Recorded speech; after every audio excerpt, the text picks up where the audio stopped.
Hello to my high vibe sister tribe. My name is Kami Carranza, and I am one of your amazing admin and moderator teams here at the High Vibe Sister Tribe. And today I am kicking off our deep dive on codependency. This is a topic that's very near and dear to my heart. I am indeed a codependent. Today, I'm going to be sharing with you a little bit about my story, and we're going to talk about what codependency is, what it isn't, what it looks like, and I'm going to give you a couple of tips to help you begin to recognize whether or not you yourself are codependent. So, I'd love to hear from you. Let me know if you're here and you're hearing me okay. And I want to know if you believe that you're codependent too. Codependency is something that I recently came to for myself. And again, as we get a little bit further into today's discussion on codependency, I will be sharing my very tragic codependent story with you. A little bit about me before we get too started. Again, my name is Kami, and I am an admin here at the High Vibe Sister Tribe. I'm also a channel psychic and medium, and you can find me over at psychickami.com or on Facebook, also at Psychic Kami. So let's get started. Again, my name is Kami, and I am a codependent. And like I said, today I'm going to be sharing my story with you. We're going to talk a little bit about what codependency is, what it isn't, and I'm going to help you to be able to recognize whether or not you are codependent like me too. My journey into codependency began in late 2020. I was in a relationship with a narcissist and didn't even know what narcissistic people were. And had been going to therapy with my narcissist when he was diagnosed with that. And that began sort of a real deep dive for me into narcissism. Looking at narcissism and diving deep into that, I also realized that there's another component that often goes hand in hand with narcissism, and that's codependency. So as I began to study narcissism, I also began to study codependency. At that time, with my narcissistic partner, I was not codependent. And so it's such an interesting thing for me as a person to think about my journey through codependency. I did not start out before my codependent relationship as a codependent. It's something that kind of grew over time, and we're going to talk about that a little bit more too. So again, in 2020, I was just kind of introduced to the concept of codependency and didn't feel like that was me or my story. However, in 2021, I met a person and had a relationship with this person for a little bit over a year. We lived together for about 5 months. Again, this was 2021.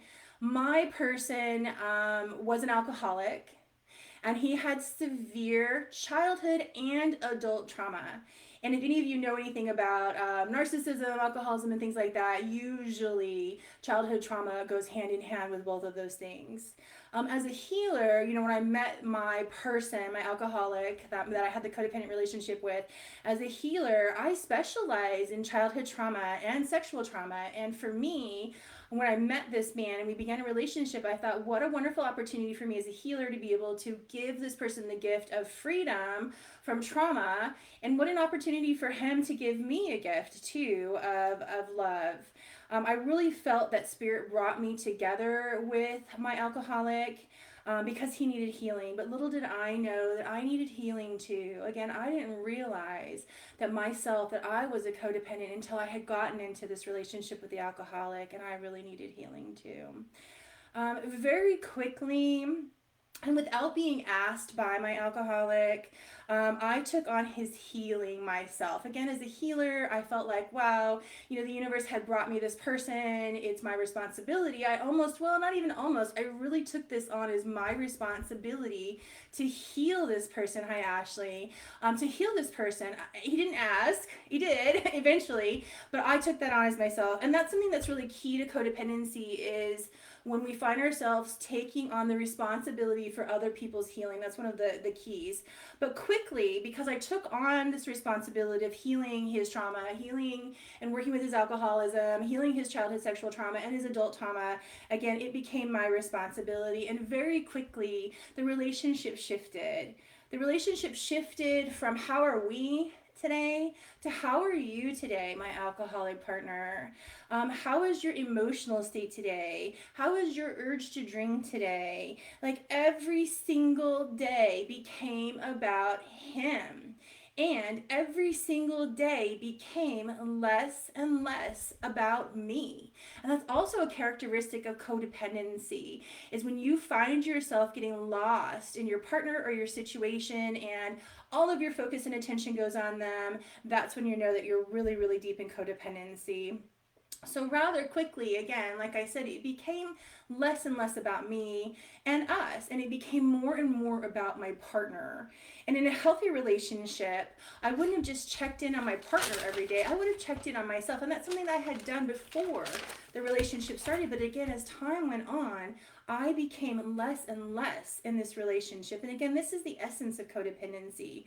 Codependency is also known as relationship addiction. And when I first came across that, I sat with that for quite a bit because I felt like, is that a fair term? Especially as I was thinking about it for myself. Am I addicted to this relationship? And the reality is that not only was I addicted to the relationship through my codependency, but I was addicted to my addict. And that's also something that happens commonly in codependency and addicted relationships, which we're not really focusing on here today. Maybe in another talk, we'll talk about addiction and codependency and relationships like that. But from my perspective, this is what happened to me. So, again, the essence of codependency is just that. And it's also known as relationship addiction. It is also where one person believes that they have to attend to all the other person's needs. And as I shared in my story, that is certainly what happened to me because he was an alcoholic and because I'm a healer and a codependent, as we now know. Everything became about him. My entire world wrapped around him and his needs, and particularly his alcoholism. In my case, it was to save him. I sacrificed myself and my identity as a sovereign being to save him. And that also is key in codependency, is that we feel like we're here to save others. In its most strictest of terms, codependency is an unbalanced relationship pattern. And that's really important to understand too. It's not just a one-off event, it's a pattern. This is a repetitive way of living, okay? So know that first. It is a mental health condition. Codependency is a mental health condition with emotional and behavioral symptoms. Codependency is also self-destructive behavior. And as I made my way through my year with my alcoholic, boy, did I realize that it was self-destructive for me too. Codependency usually begins in childhood. There's often a parent or a caregiver with substantial abuse, and it doesn't always have to be abuse. In my case, I had a very violent, narcissistic father. I realized this, that my beginnings didn't just begin with my alcoholic, it began with my father. And it doesn't always have to be abuse or a substance abuse in a caregiver. It can also be a caregiver that's distant and that isn't actually nurturing and isn't available for you. But again, my case, my codependency was born in my childhood. I had a very violent father and a very absent mother. And I learned very early to people please in order to avoid abuse. And this people pleasing in order to avoid pain and maybe even have connection primed me for my relationship with my alcoholic, primed me for myself as a codependent, and primed me for the behavior of self-sacrifice. Additionally, as a child, and this might be you too, I experienced a long period of sexual abuse. And when you are abused as a child, it sends an unconscious message to you that you are not worthy and that your purpose is to serve another. And so again, this is kind of my story. And as I have learn about myself as a codependent, I've learned that some of my behavior was born very early in childhood from an absent mother, an abusive father, and a long period of sexual abuse. So, when I began my relationship with my alcoholic and my codependency, it became very easy and it happened very fast for me to become codependent. And it's actually something that I look back on, and I don't share this very often, but I look back on it with a lot of shame. When I got into my relationship and became very codependent, I had been previously very independent. I've owned my own business for a long time. I've done my own thing for a long time, and I carry a little bit of shame around the fact that I so easily gave up my identity for another. But again, I was primed in that way as a child to give up my needs for another. So it was easy and it happened really fast. And it left me in crisis. That's when it left. When it was all over with, it was just utter destruction and crisis. After a year with my alcoholic and in my codependency, I had given up so much of my identity that I was lost. I didn't know who I was without him when it ended. I didn't know what to do with myself, how to fill my time, and what I even liked anymore. In a span of a year, I had lost myself that deeply due to my codependency. And I want to know also what you guys are thinking about. I hear some comments. I see some comments down here too. So, after a year, I was left completely broken and unaware of who I was any longer. And I want to know if you struggle with that too. And I think I'm going to stop here and check the comments and see what kind of questions that we have. Now that we have a little bit of an understanding of where I've come from, I want to know if you relate to that. I want to know if you had situations in your childhood that perhaps set you up for codependency. And again, in a minute, we're going to talk in depth about what codependency looks like maybe for you, now that you know what it's looked like for me. Ashley Carey says hello. Nice to have you here, Ashley. Ashley says, for sure, I have codependent traits. I mean, I really, really didn't I did not understand codependency until it came to my door. And now I understand that I am. And I think a lot of us are, especially, like I said, if you grew up in an abusive household or any kind of sexual abuse over a long period of time, you definitely have it. Hi, Britt. How are you? Nice to have you here. Britt says, I was also in a codependent relationship with an alcoholic. He was a gambler and addicted to porn and sex. Bonnie says, so relatable. So, it's such an interesting thing. I've done a lot of studying. So I spent, so my relationship was 2021 and ended in January of 22. From that brokenness, not only did I do a lot of time in therapy, I really had to, you guys, but I also did a lot of time learning about codependency and really being honest with myself about who I was. Like I said earlier, before the relationship, I was incredibly independent, probably too independent for my own good. Actually, I was doing great with it, but I was incredibly independent, and I just sort of fell into this because of programming from my childhood. So I want to know if y'all have programming from your childhood that would have, that could have contributed to your own codependency. Becky says childhood and continued through teen years. Absolutely. I'm sorry, Becky. Marcia said, I just left a codependent relationship 2 months ago. So Marcia, so bless your little heart. I am a year or so away from my codependent relationship. I have been single all year, just really considering myself and the way that I show up and healthy or unhealthy ways that the codependency has shaped me. I'm curious to know how you guys feel the codependency has shaped you. I gotta tell you and be really honest with you, my codependency made me do things that I never thought that I would. Remember, when you're codependent, you become addicted, chemically addicted to whatever that other person is, whether it's a parent or a partner, you become addicted to them. So but congratulations on leaving the relationship, Marcia. Like I said, I went through a whole year of therapy, intensive. I'm talking intensive therapy. I had a therapist, I had a psychologist, and a psychiatrist in order just to get me from this space where I felt completely broken and empty into functioning again. So I highly recommend, Marcia, that you get into therapy ASAP, but good for you. Bonnie says, I've healed a lot of my codependency since I've been single. Yes. for almost 4 years, but seeing it in my daughter with one of her friends and mom. So that's really interesting. So I have children in my life too. I have a niece and a nephew, 11 and 9 respectively. And I do see codependency tendencies begin to start with my niece. And what I'm seeing with her, and we'll go through a list of what codependency looks like in a minute, but what I'm seeing with her is an extreme need for validation. And what that does is it sets up us to not necessarily invalidate ourselves, but we're not seeking validation from our own source, and that can start codependency tendencies. So I'm very mindful of the children in my life too. Bonnie says, definitely started from childhood. I did the people pleasing so that I wouldn't be rejected, me too, and abandoned. And I lost myself trying to please everyone at my own expense. That's exactly what happened to me, Bonnie. I lost myself because I made my alcoholism my responsibility to cure or heal. I lost myself, and it's not.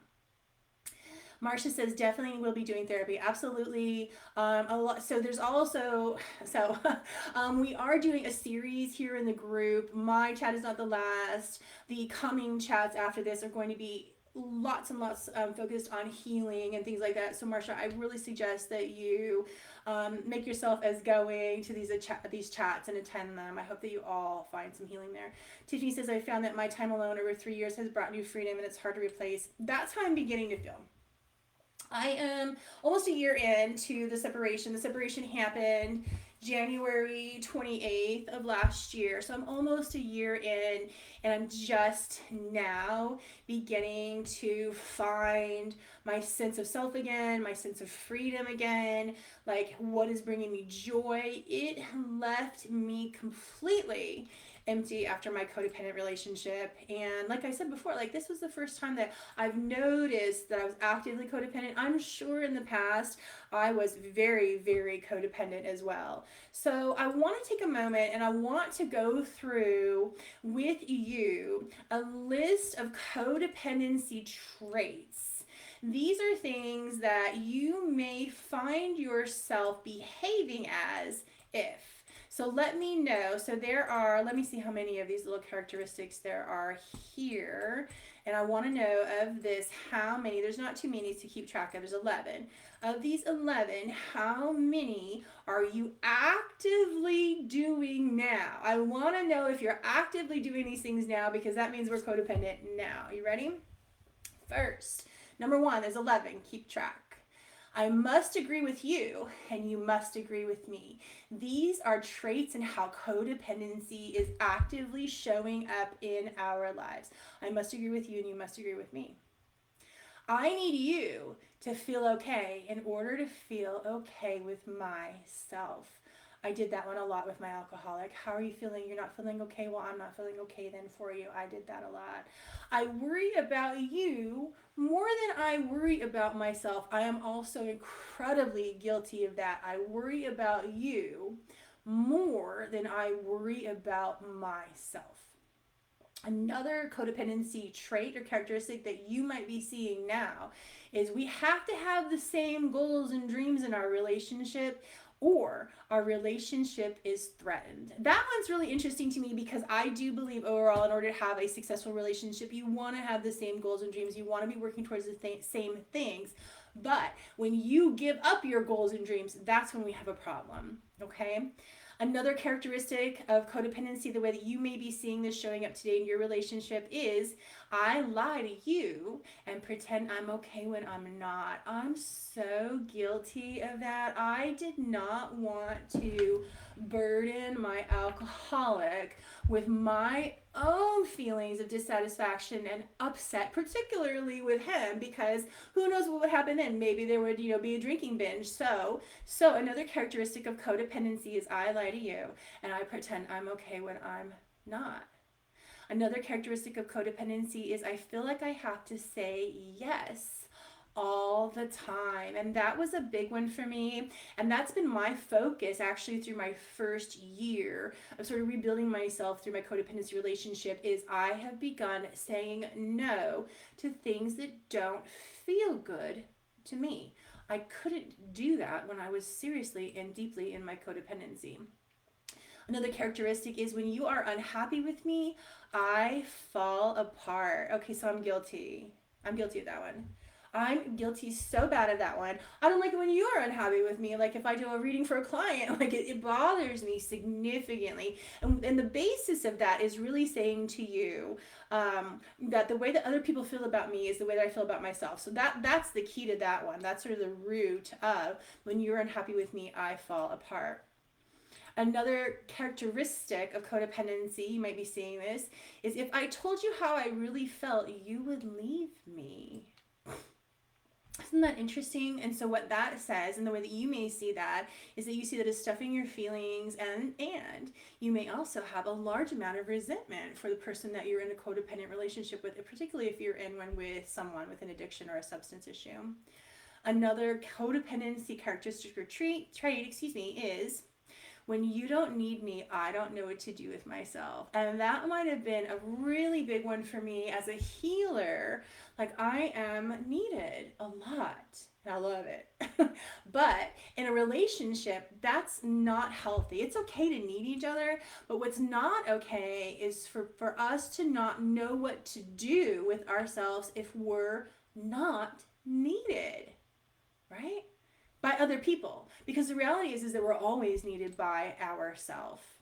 Another characteristic of codependency that you may be seeing now is any hint of separation makes me feel insecure, unloved, unattached, and alone. Guilty. Oh boy. So this is the one that really got me and made me realize my depth of codependency is that I'm truly like this. If I feel like there's some kind of energy change with you or we're separating, I get incredibly anxious. I can't handle it.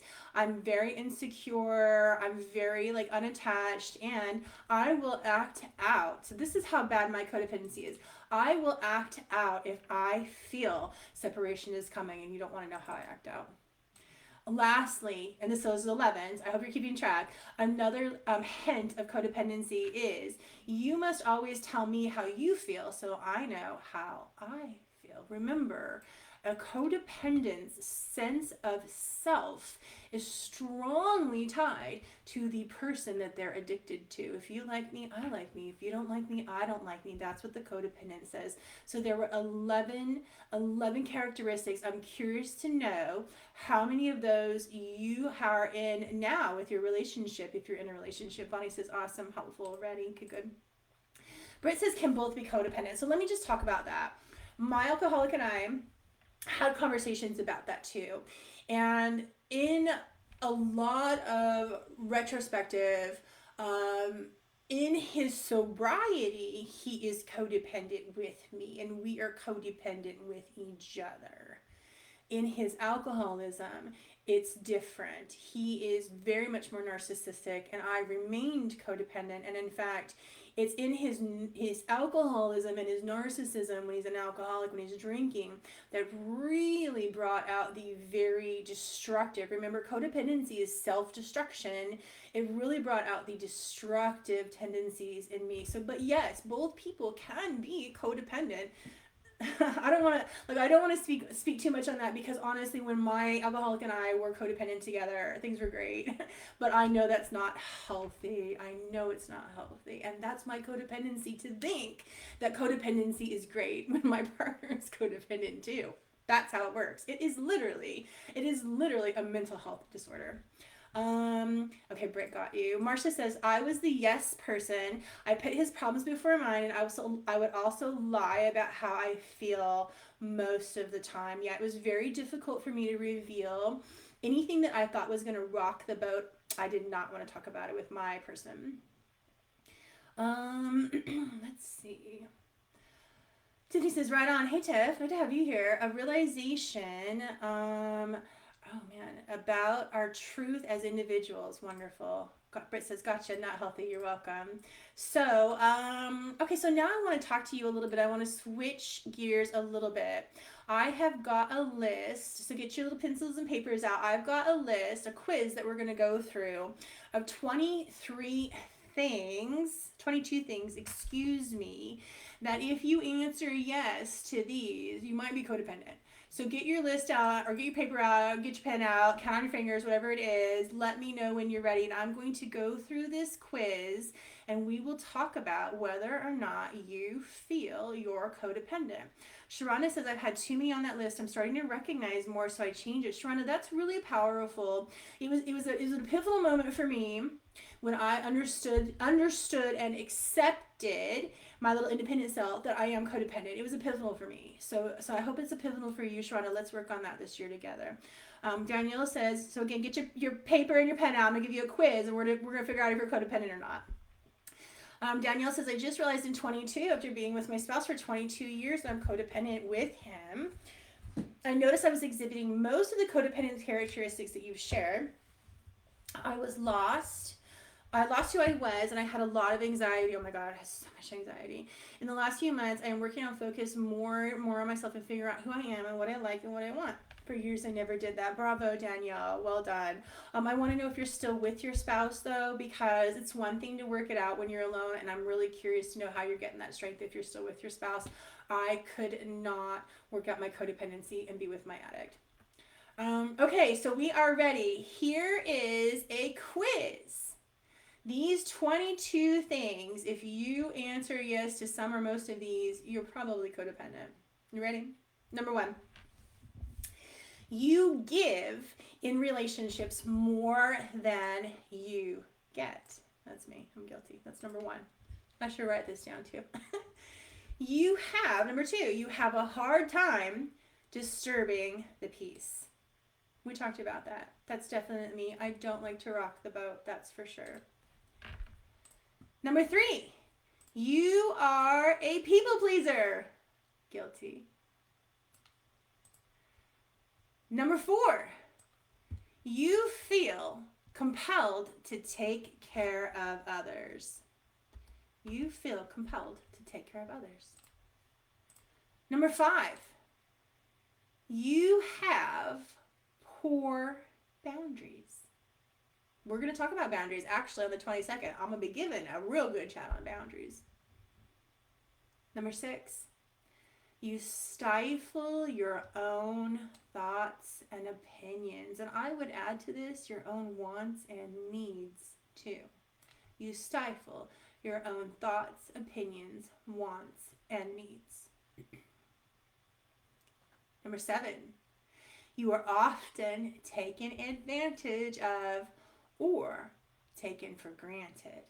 That's number 7. You're often, yes or no, taken advantage of or for granted.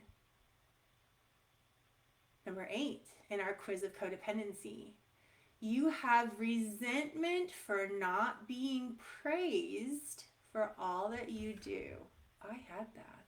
I began being resentful because I didn't feel like, even though my alcoholic was thankful, I didn't feel like he was thankful enough for the sacrifice that I was making, willingly too. Number 8, you find yourself needing to be needed. Needing to be needed. I see that a lot when I work with women, particularly moms, fall into the I need to be needed trap because you were needed, your children grew up. I think we're on 10. I think I've skipped one, but we're on 10 here. You choose partners who are struggling. I did. Or you have a family dynamic that is struggling. So if you're not with a partner, I read recently in the group, we had someone that seemed like she had some codependency tendencies with a mother. So you choose partners who are struggling, or you have a family dynamic like that. You may have a parent that's struggling. Number 11, you are emotionally reactive. That's me. You are emotionally reactive. Yes or no? Number 12, your emotions rise faster than you have time to think. So we react from a space of emotion rather than from a space of intellect. Number 13, you often feel out of control as your emotions have taken over. That's a big one, right? We feel out of control, yes or no, as your emotions have taken over. Number 14, you need to feel in control. Oftentimes, as codependents, the person that we're codependent with, whether it be an addict or an ill parent or something like that, it is imperative for us to keep control. When we keep control over our addict, our narcissistic or sick parent, or whoever we're in this relationship with, it minimizes some of the difficulties that they have, and then therefore the difficulties that we have. So if we can control them in the situation, then it's easier for us, right? So we need to feel in control, yes or no. Number 15, you try to control or manipulate others' actions, opinions, or emotions. Again, the more control that we have, the easier we make life for ourselves because we're the one putting all the work in, right? Number 16, you avoid conflict. That's me. Number 17, you don't express your own thoughts or needs because you're afraid of consequences. Again, number 17, you don't like to rock the boat. Number 18, you put your values aside and adapt those of the person. Looking back over the years, this was not the first time I showed up as a codependent, and when I was younger, this was something I definitely did. I put my values aside and adapted that of the person that I was codependent with. Number 19, you often down prioritize your own problems and work to help others with theirs. Now, if that is not the story of my life, is down prioritizing my needs, my wants, and my issues in order to help others with theirs. That was number 19, yes or no?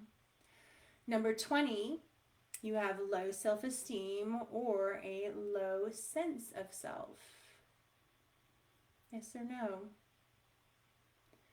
Number 21, you lose sight of yourself. And this is definitely the one that impacted me the most, is I just lost myself in my codependent relationship. And that's what I've spent the last year on rebuilding.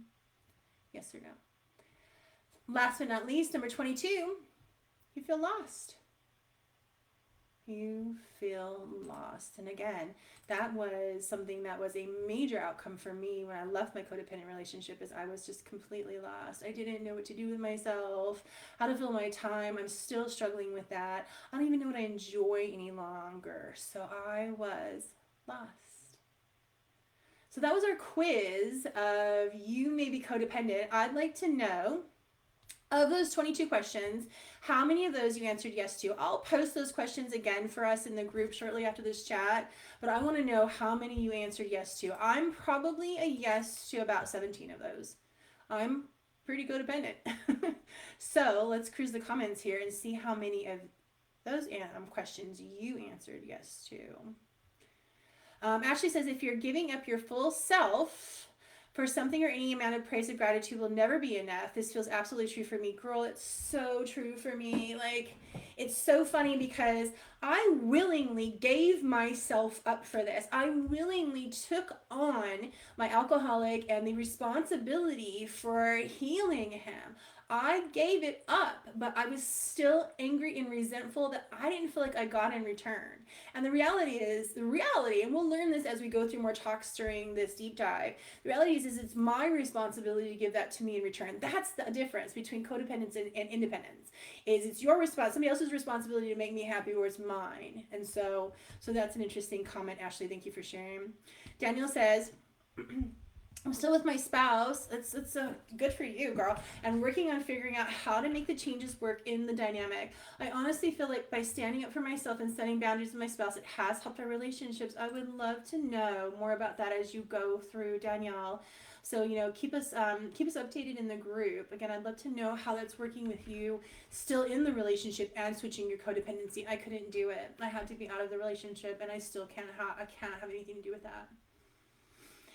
Becky says 5, low on the codependency scale. Marsha says 19. Marsha, me and you are sisters in this. We are both high on the codependency scale. There was 22 questions and I answered 17 of them for myself. Again, I'd like to know how many other of you, or how many of those questions you are able to answer yes to. So, now we have a broader understanding of what codependency looks like from a working perspective, from a real person's perspective. We also have a broader understanding of what codependency is like from a textbook perspective. And hopefully now you are very clear or clearer on whether or not, in answering the question, are you a codependent? Again, my name is Kami and I am a codependent. Bonnie says, 4 years ago, I would have been all of them. Now I got 11. Bonnie, that is amazing progress. And I look forward to learning and understanding how you have shifted that codependency for yourself. Tiffany says, I took risks during my codependent relationships because I wanted to be wanted. Now I feel I put energy into my own positive energy and try to block the rest. Good job, Tiffany. That's something that I noticed too, is that I was willing to risk. I mean, how unsafe is it to have an alcoholic living in your home? I've never been around anything like that. I don't know anything about it. But how unsafe was it? And I was willing to risk that in order to heal him. And in fact, here's how tough it was with my person, is that during the relationship, in his own codependency, remember my person was an alcoholic and codependent at the same time, he also wanted my help. I remember him begging me, being on my living room floor, begging me to help him heal from his alcoholism. And so again, it felt even more responsible, like it was me against me for his alcoholism, when it had nothing to do with me whatsoever. So interesting. Becky says, I was also all of them. You were all of them at one point in time, and now you're 5. Becky, that's amazing how you have shifted yourself more out of codependent and hopefully into something that's more healthy for you. Danielle says, as of now, I've said yes to about 20 of them. That's okay. It's just awareness, right? Lots of work ahead. I'm excited to work on making progress. I'm excited for you too, and I'm excited for me too. And I hope that all of y'all ladies watching this really find excitement to find and take care of yourself too, as we're sort of working through the next couple of weeks with our codependency discussions. Adelaide says, I missed some of the questions. I'll post them for you. But most of them apply to me, roughly 18. Some of them I have already been working on, and however they still exist to a lesser degree. I've always been a caregiver and I don't see that changing. So like that's the really interesting thing too, is like some of these qualities, like I accept that this is me. I'm a healer. I like to take care of people. But I think that the key to this is really not losing yourself in helping other people. I heard a phrase a long time ago, and it was, helping hands can over help. Sharna says, I have to say I have 21 of those. I'm slowly changing. Girl, this is our year. This is our year to let go a little bit more of the codependency. Bonnie says, I'm curious how many I would have if I were in a relationship. So there's the thing, Bonnie. As I had become introduced to codependency, I was single. I was not in a relationship. And so as I worked through and was learning about codependency in 2020, I was like, well, a little. But in my relationship with my alcoholic, a lot.